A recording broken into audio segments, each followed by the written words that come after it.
says about Joseph, though. And I get a first glimpse of his character here in this verse. He said he was feeding the flock with his brethren, and the lad was with the sons of Bilhah, and with the sons of Zilpah, his father's wives. Now that would have been the concubines, if you want to call it that, the servants of Rachel and Leah. And anyway, it goes on to say, and Joseph brought unto his father their evil report. Now we don't know what they were doing. We don't know what this evil report was. But here's the point. And I don't view Jacob saying, oh, he's a tattletale. I don't believe that. But as a 17-year-old, he knew right from wrong. And instead of closing his eyes to whatever evil his older half-brothers were doing, it bothered him to the point that he told his father of their actions. And we see some character being developed here. Here's a young man that knew right from wrong and was willing to stand. This is not right. First glimpse we get of him. How old is he? 17. 17. What is the character of most 17s? I think back when I was 17, I wasn't a Christian. My character wasn't, certainly of this level. But Joseph was. All right. So we go on down through this. He was the favored son, verse 3. Now Israel loved Joseph more than all his children, because he was the son of his old age, and he made him a coat of many colors. Now here it says he was the son of his old age. As I said before, Rachel was older. They were married sometime before she bare Joseph. But I think there was another reason. I think it's because, and if you read further in the text, I think this becomes evident, because it being the son of Rachel, the one he loved. Was that wise? Was that wise for a father to, of all his children, here is one he picks out, and he makes this son a coat of many colors? Something that was luxurious. He would have stood out. It surely showed that did all the other sons have coats of many colors? No. What was the result of such? Did it cause any problems in the family? It caused strife. It caused jealousy, yes. And I'm going to show you in a moment, and you already know this. I think jealousy is an emotion that takes people, leads people to some of the most horrendous things. And I think we're going to find that here, and I'll give you another example or two when we get to that point. Verse 4, as you've already said, and when his brethren saw that their father loved him more than all his brethren, they hated him, could not speak peaceably unto him. Did that make Joseph's life easier or more difficult within the family? Difficult. Certainly. It made it much more difficult because of what his father had done. They knew his father loved him more than them. And this favoritism should never exist in a home. My wife, Connie, and I, as you know, we have 3 sons. They're all different. They came from the same father, came from the same mother. They're different in height, they're different in weight, they're different in stature, they're different in attitude. They are just different. They're different in abilities. But would it be right for us to exalt one above another and say we love this one more than another? No. You love them equally. You can't do that. Pardon? You love them equally. You love them equally. That's correct, David. And that's a very quick lesson which you glean from this. All right, the next thing we find that's important here, Joseph dreams a dream in verse 5. And Joseph dreamed a dream, and he told it to his brethren, and they hated him yet the more. And of course he goes on, basically the dream was, my brothers and my family are going to bow down to me. Now whether it was wise or not for him to tell them that dream, I'll leave to your discretion. But it even more so led his brothers to hate him. That, a younger brother saying he dreamed a dream that we, the older brothers, were going to bow down to him. Well, they didn't like it. All right. And we've got to go on. Anytime you'd like to make a comment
to be the ones to take his gospel really to the rest of the nations around them.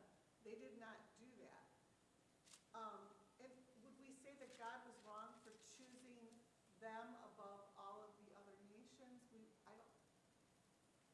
I'm thinking that we wouldn't say that. So I don't know that I don't think it's wrong for God to pour out his favor on others. And I don't know that it's wrong for us to have not necessarily a favorite child. You interact with each of your children differently because they are different. And it also says that God is a jealous God. So I think it's a matter of what the jealousy, there's a righteous jealousy that leads us to repentance, that leads us to obedience. And I think that perhaps Jacob saw something in Joseph that he knew God was going to use to call out.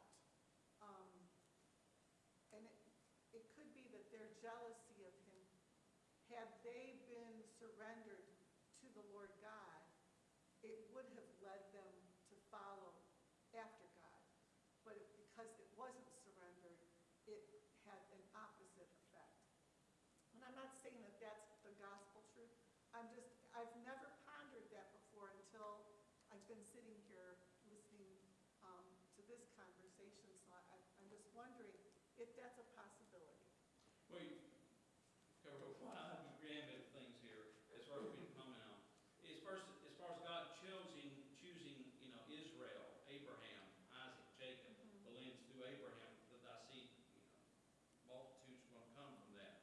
I can't say why God chose that. I don't think at all he abandoned the others because we have the patriarchal period where God does have a law for the Gentiles and where they can be faithful too. But God did choose, that's true, Israel to bring about Christ. All right, so certainly that's true.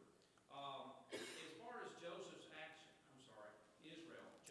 actions toward Joseph in making him a coat of many colors, I still don't think that was wise because he certainly within his home, elevated him in a way that his brothers did feel that it was wrong. For whatever reason, I think that's one of them. And the dream that Joseph would later dream. They were certainly jealous. They were envious. And that burned within them to the point that they wanted to kill him. As I said, Reuben saved him and they ended up selling him into slavery. But we all need to be careful, though, of that emotion of envy or jealousy. Yeah, and you need to be, if you're a parent, become a parent, you've got to, that should be kind of, taught and be yourself, make yourself aware of that, because I had two, and there's both off, different. Sure. And one, and you could favor one more than the other. And you mentioned... And it would be easy to do and not realize it, but you got to show love for both and caring and everything. Yeah, and you mentioned treating them differently, and that's true in the sense of the three. I won't mention which one, but we just had. You can say talk all you want, but we just had to beat that child. Okay, we just had to spank that child. And Jared, on the other hand, was different. We could speak to him or just look at him, and he'd whip. They're different. That's true, and we do deal with them different. But regardless, the point being, I've got so much I've got to cover, and I think it's really important here. We got to go on. But envy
Is it fair?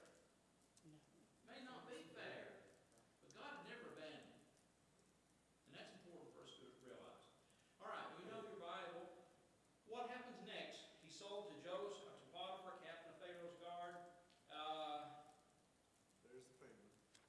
Do what? There's the famine. All right, there's a famine. We're going to go back before famine here. The wild. Yeah. Verse 6. And he left all that he had in Joseph's hand, and he knew not all he had. And he's speaking of Potiphar, save the bread which he did eat. And then Joseph is described here. And Joseph was a goodly person and well favored. That's the King James rendering. Melissa, you have the New King James? No. Mary, you have it? Yes. Would you read that, please? And Joseph was handsome in form and appearance. Handsome. And that's what it meant here when it says he was well favored in the King James. He was a handsome young man. So, without reading all this, Potiphar's wife cast her eyes upon Joseph, and she said, lie with me. It's an adult audience. He's wanting, this woman said, you know, she wants you to have sex with her.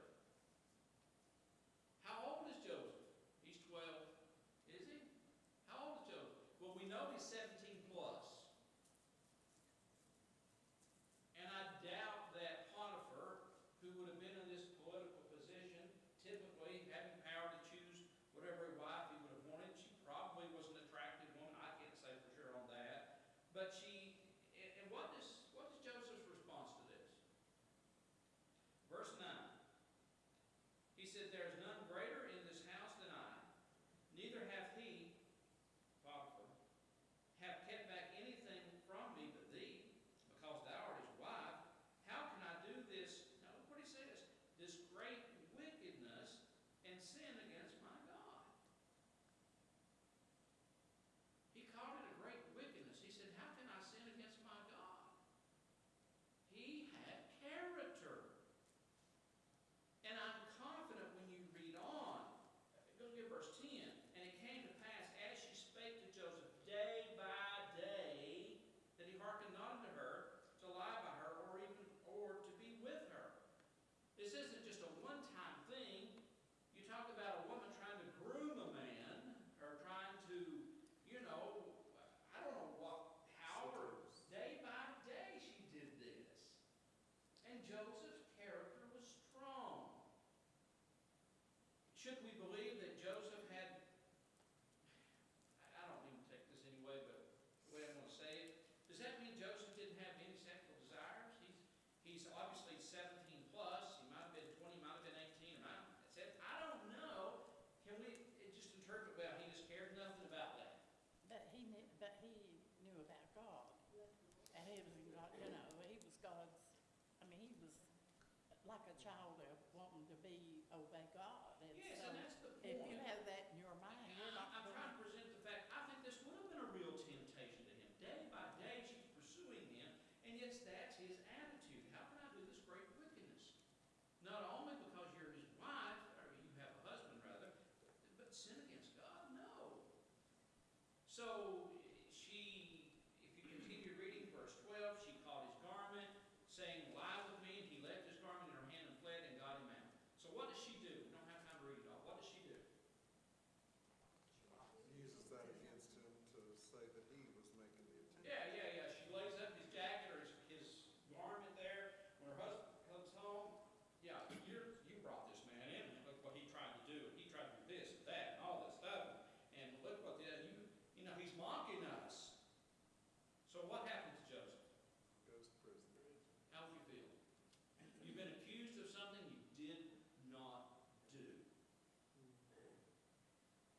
And now you're going to put in prison. How would you feel? Not Stand good. on those standards and put your faith in God, and all of a sudden you're being thrown in prison for doing those things. I say, where's God? Why is this happening? Why is that happening? That's how I feel.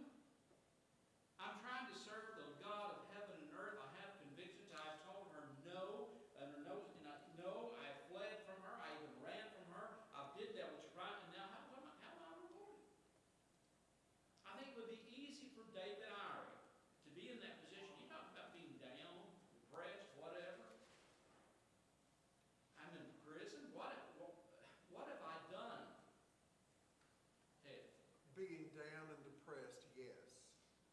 sad about someone else's character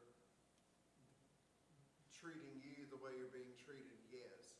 But still just wondering, what are you doing, God? I know you are in power.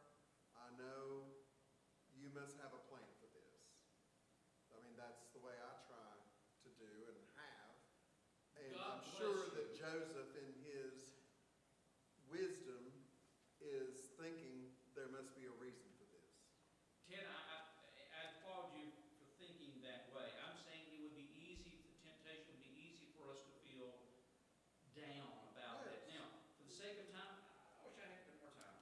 But God continually blesses him. Verse 21, but the Lord was with Joseph and showed him mercy and gave him favor in the sight of the keeper of the prison. All right, but how long was Joseph in prison? At least 2 full years after he interprets the dreams of the butler and the baker. Remember that? Because the Bible says there, chapter 41, verse 1, it came to pass at the end of 2 full years. He dreamed this. And then the one that was favored, the dream that came true, he was supposed to tell Pharaoh about Joseph. Does he? No. Now, here's my point. Do you think Joseph liked being in prison? No. Yeah, get free food and TV. I mean, Do you think Joseph, do you think he felt God did that?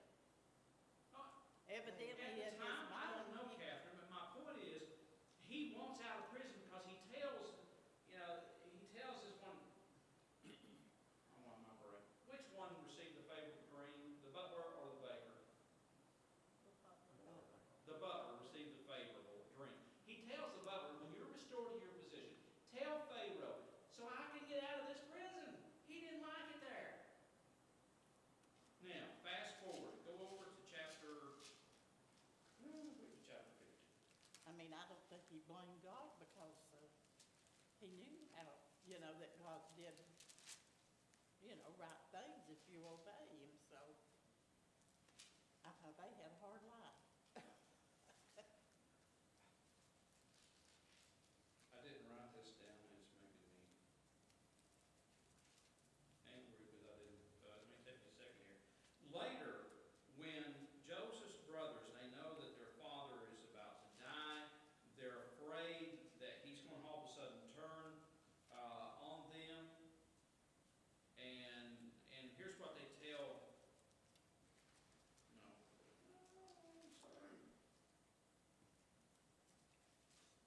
Joseph's brothers are afraid. I didn't write it down. It's verse 19 in chapter 50. Okay, I'm sorry, Verse 19, of chapter 50.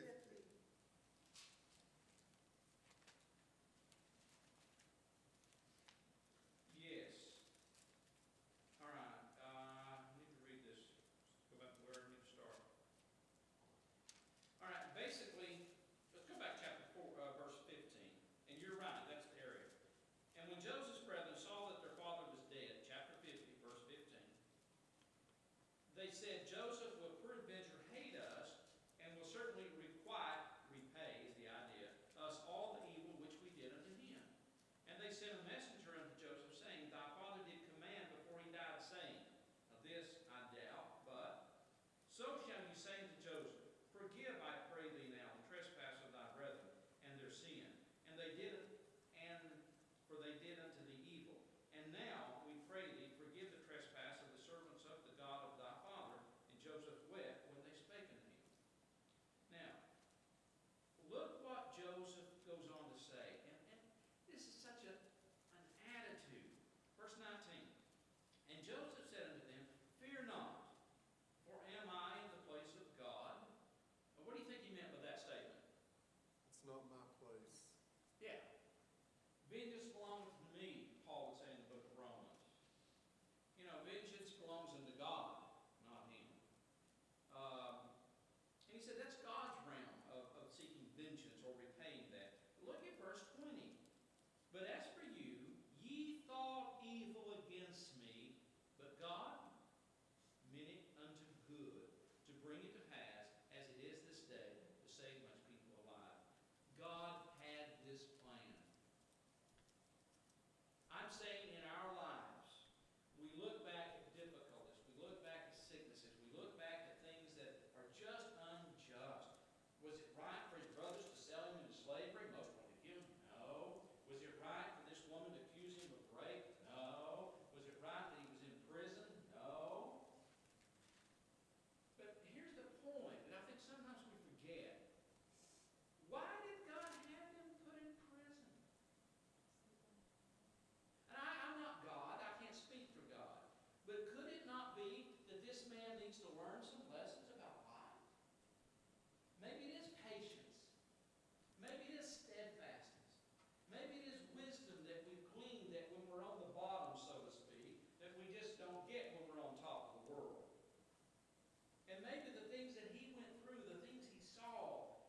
keeper of the prison learned from him. The butler and the baker, Potiphar